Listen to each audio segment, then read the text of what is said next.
네, 오늘도 수요 예배 나오신 여러분 한 분 한 분 주님의 이름으로 환영하고 축복합니다. 네, 오늘 본문 말씀은 출애굽기 13장 17절부터 22절까지의 말씀을 함께 보도록 하겠습니다. 오늘 본문 말씀은 애굽의 종살이에서 해방되어 하나님의 백성으로 새롭게 태어난 이스라엘 백성들이 드디어 본격적인 광야의 여정을 시작하는 장면으로 시작합니다. 이스라엘 역사상 가장 중대하고 강력한 은혜의 사건을 꼽으라고 한다면 단연코 출애굽 사건을 꼽을 수 있을 것입니다. 출애굽 사건은 단순히 오랜 노예 생활과 그리고 압제에서 풀려난 사건이 아닙니다. 이 사건에는 선택하시고 부르시고 인도하시고 약속하시고 그리고 보호하시는 그 하나님의 구원 역사의 모든 과정들이 투영되어 있는 것입니다. 모든 하나님의 권능과 하나님의 은혜가 극대화된 사건인 것이죠. 이러한 출애굽하는 장면이 오늘 본문 말씀에서 나옵니다. 이스라엘 백성들이 애굽을 떠나 출발했던 곳은 바로 애굽의 라암셋이라는 곳입니다. 출애굽기 12장 37절 말씀에 이렇게 기록하는데요. 이스라엘 자손이 라암셋을 떠나서 숫곳에 이르니 유아외에 보행하는 장정이 60만 가량이요 라고 합니다. 여러분, 라암셋은 애굽 북쪽의 국경 지대에 있는 성읍으로 그 당시 국고성이었습니다. 국고성이 무슨 뜻일까요? 마늘의 사태를 대비해 국가의 창고로 건설된 성을 말하는 것이죠.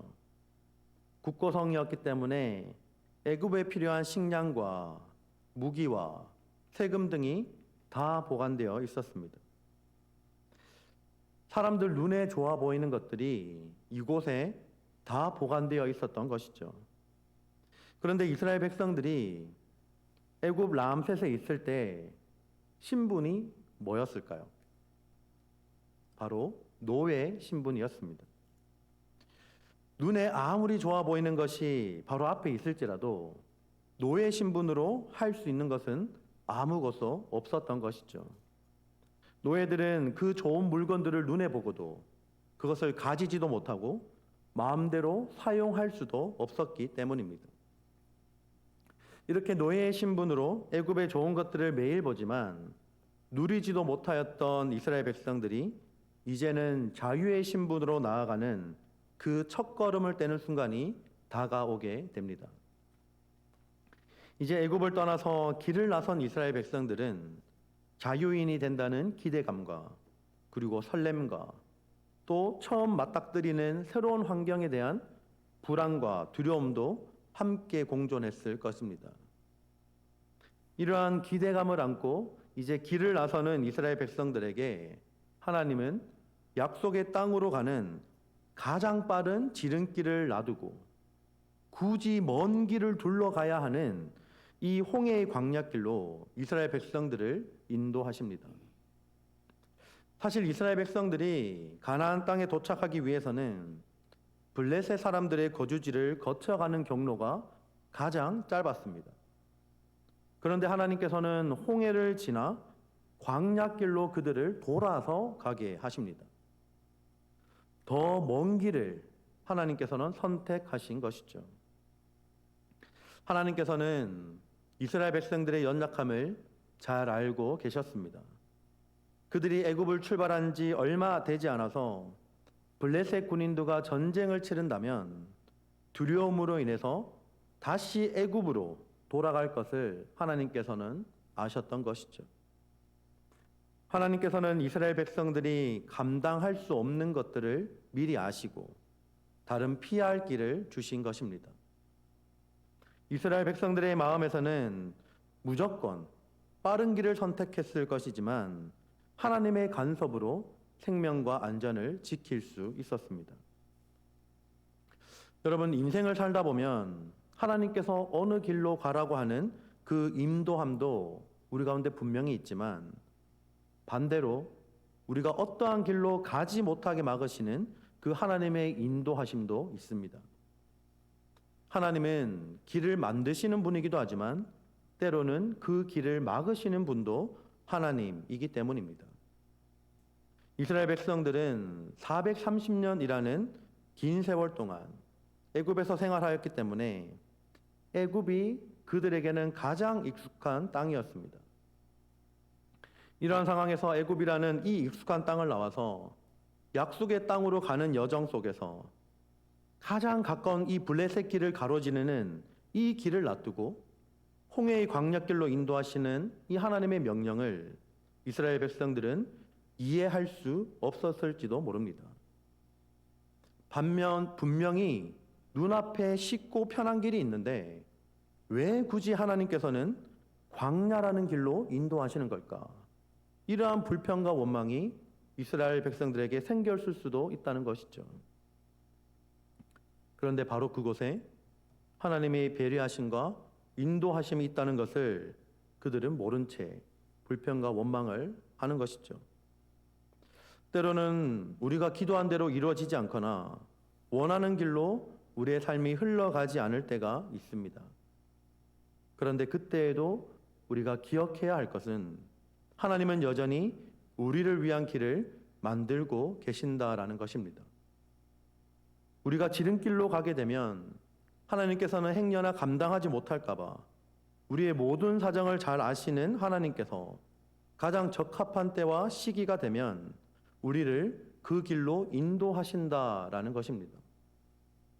주님이 말씀하시면 내가 나아가야 할 때도 있지만 주님이 말씀하시면 내가 멈춰서야 할 때도 있다는 것입니다.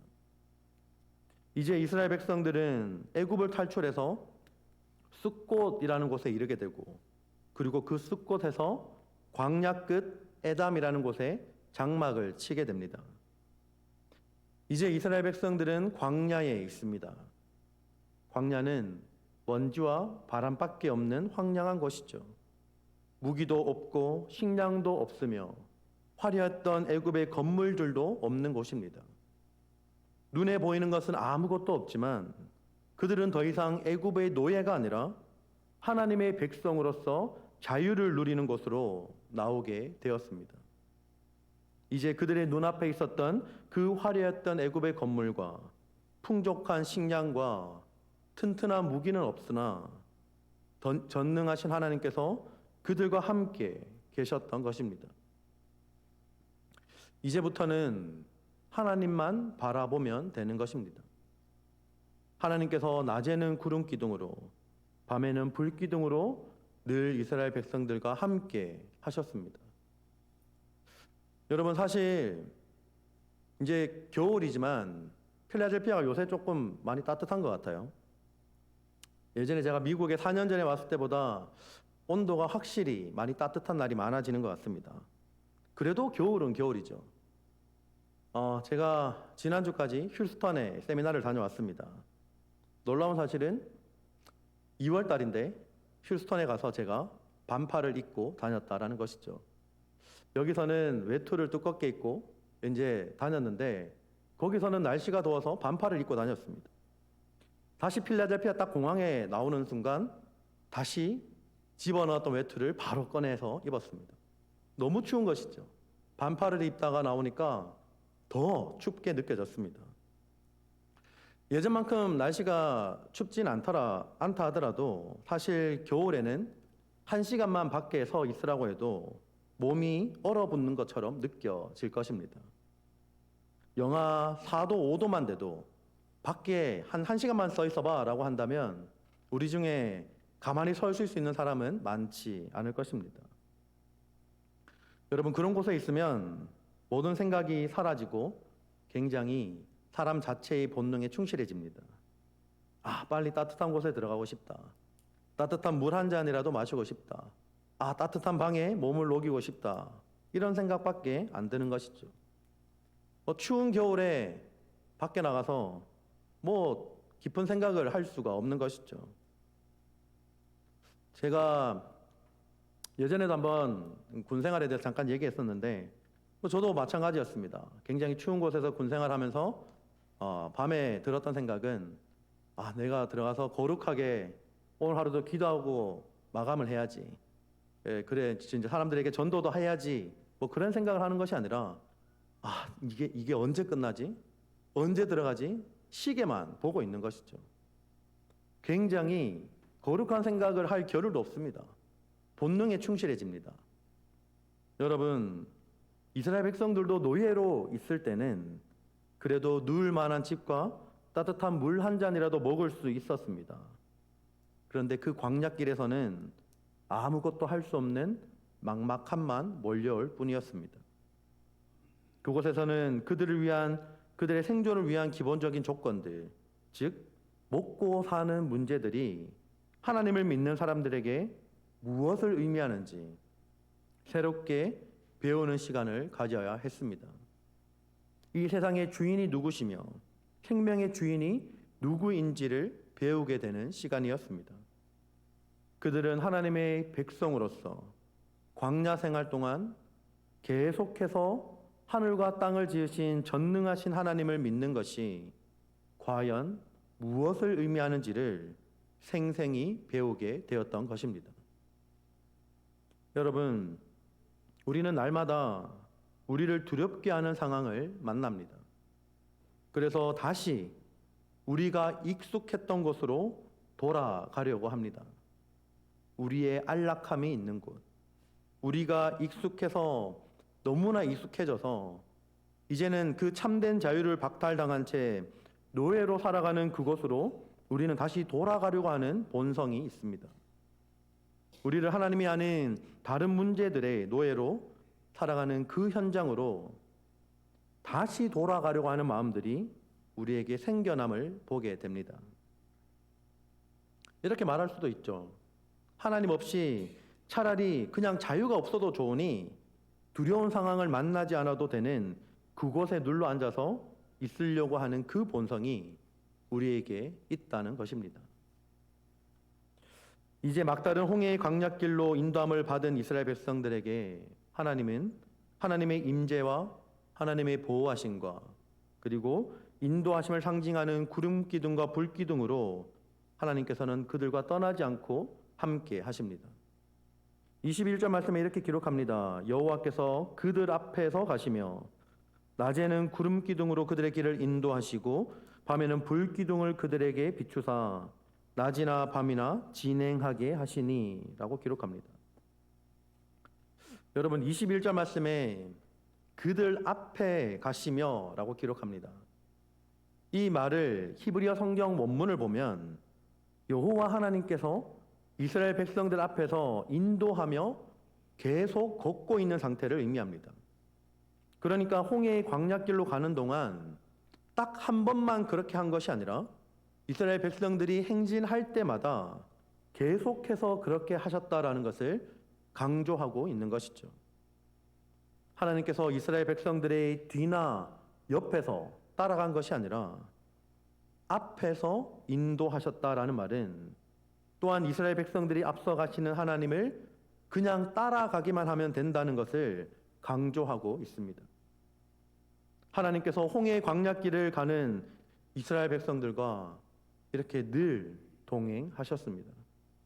그것도 늘 이스라엘 백성들보다 한 발자국 앞서서 길을 만드시며 그 이스라엘 백성들의 필요를 채우시며 약속의 땅으로 인도하셨습니다. 하나님께서는 어제나 오늘이나 영원토록 우리 앞에서 인도하고 계십니다. 하나님이 앞서 행하시며 걸어가시는 그 길을 보고 그 길에서 벗어나지 않고 그 길을 잘만 보고 따라가기만 하면 우리는 두려운 광야길도 통과할 수 있을 것입니다. 비록 이 광야를 지나서 홍해라는 더 큰 장벽을 만나게 되더라도 믿음의 눈으로 전능하신 하나님을 바라보며 그 발걸음을 내디딜 때 홍해가 갈라지는 기적을 경험하게 될 것입니다. 우리는 인생을 살아가면서 수없이 많은 광야길을 만나게 됩니다. 이미 여러분 가운데 많은 인생의 광야길을 지나 여기까지 오신 분도 많으실 것입니다. 근데 재미난 사실은 이제 이 고통이 끝났다라고 하는 그 순간 어느 정도 또 시간이 지나서 이제 이만큼 힘든 일은 다가오지 않겠지 라고 생각하는 그 순간 우리의 인생에서는 그보다 더 큰 홍해를 만나게 되는 순간이 반드시 온다라는 것입니다. 우리 인생에서 홍해보다 더 큰 홍해를 만나게 되고 우리 앞에 있는 장벽보다 더 큰 장벽을 만나게 되는 경험들을 우리는 살아오면서 매 순간 하게 된다는 것입니다. 여러분, 우리가 지난 몇 년 동안 얼마나 여러분들께서 많은 시련을 겪어서 지나오셨습니까? 우리가 지금까지 겪어보지 못했던 그 코로나라는 그 시대를 지나왔고, 그리고 불확실한 미래의 광야와 그리고 육체의 연약함으로 인한 병마의 광야, 그리고 자녀 교육과 자신의 재정의 풍족을 염려하는 광야, 이 모든 광야가 우리 앞에 펼쳐져 있다 할지라도 우리가 기억해야 할 것은 우리보다 앞서 가셔서 길을 만드시며 우리를 인도하시는 하나님이 우리 앞에 계신다라는 사실입니다. 하나님께서 우리에게는 신앙의 표대로 예수 그리스도를 세워 주셨습니다. 예수 그리스도가 가신 걸음은 하나님이 이스라엘 백성들을 위해 앞서 행하셨던 그 발걸음이었으며 우리를 위하여 앞서서 십자가를 지시고 죽기까지 우리를 사랑하신 사랑의 발자국이었습니다. 히브리서 12장 2절 말씀을 함께 읽도록 하겠습니다. 시작. 믿음의 주요 또 온전하게 하시는 이인 예수를 바라보자. 그는 그 앞에 있는 기쁨을 위하여 십자가를 참으사 부끄러움을 개의치 아니하시더니 하나님 보좌 우편에 앉으셨느니라. 아멘. 우리를 온전케 하시는 예수를 바라보며 한 걸음 한 걸음 인생의 걸음을 옮길 수 있기를 소망합니다. 그런데 우리가 예수 그리스도를 바라보며 그 길을 따라가다 보면 그 고난의 광야길을, 홍해의 광야길을 만나게 되는 순간이 반드시 오게 됩니다. 왜냐하면 예수님께서 가신 그 길이 바로 좁은 길이기 때문입니다. 누구나 원하는 그런 넓은 길이 아니라 좁고 협착해서 찾는 사람이 적은 그 길이 예수님께서 걸어가신 그 길이기 때문입니다. 우리가 이 좁은 길을 예수 그리스도를 바라보며 걸어갈 때 우리에게 소망이 되는 것은 하나님께서, 우리 주님께서 이미 우리를 위한 길을 만들어 놓으시고 홍해를 만나면 홍해를 갈라 놓으시는 분이 바로 우리 하나님 아버지이기 때문입니다. 이사야 31장 5절 말씀에 이렇게 기록합니다. 새가 날개치며 그 새끼를 보호함 같이 나 만군의 여호와가 예루살렘을 보호할 것이라. 그것을 호위하며 건지며 뛰어넘어 구원하리라 하셨느니라. 아멘. 그리고 신명기 1장 29절부터 31절까지 이렇게 기록합니다. 내가 너희에게 말하기를 그들을 무서워하지 말라, 두려워하지 말라. 너희보다 먼저 가시는 너희의 하나님 여호와께서 애굽에서 너희를 위하여 너희 목전에서 모든 일을 행하신 것 같이 이제도 너희를 위하여 싸우실 것이며 광야에서도 너희가 당하였거니와 사람이 자기 아들을 안는 것 같이 너희의 하나님 여호와께서 너희가 걸어온 길에서 너희를 안으사 이곳까지 이르게 하셨느니라 하나 라고 기록합니다. 우리를 위하여 길을 만드시는 하나님께서 인도하신 길, 홍해 바다의 길만이 이스라엘 백성들이 살 길이고, 그리고 그 길이 예수 그리스도가 걸어가신 길이며 그 길은 우리가 앞으로 계속 나아가야 할 좁은 길입니다. 우리를 두렵게 하는 인생의 광야길을 지날 때 우리가 오늘 말씀을 다시 한번 기억할 수 있기를 바랍니다. 하나님은 우리를 위해서 앞서 행하시며 길을 만들어 인도하시는 분임을, 그리고 예수 그리스도를 우리 가운데 보내주셔서 영원한 생명과 기쁨이 있는 길로 우리를 인도하시는 분임을 믿으며 우리가 살아갈 수 있기를 바랍니다. 그래서 우리 모두가 이 길의 끝에서 다 함께 예수 그리스도를 그 품에 안을 수 있는 그 영광스러운 자리에 설 수 있기를 주님의 이름으로 축복합니다.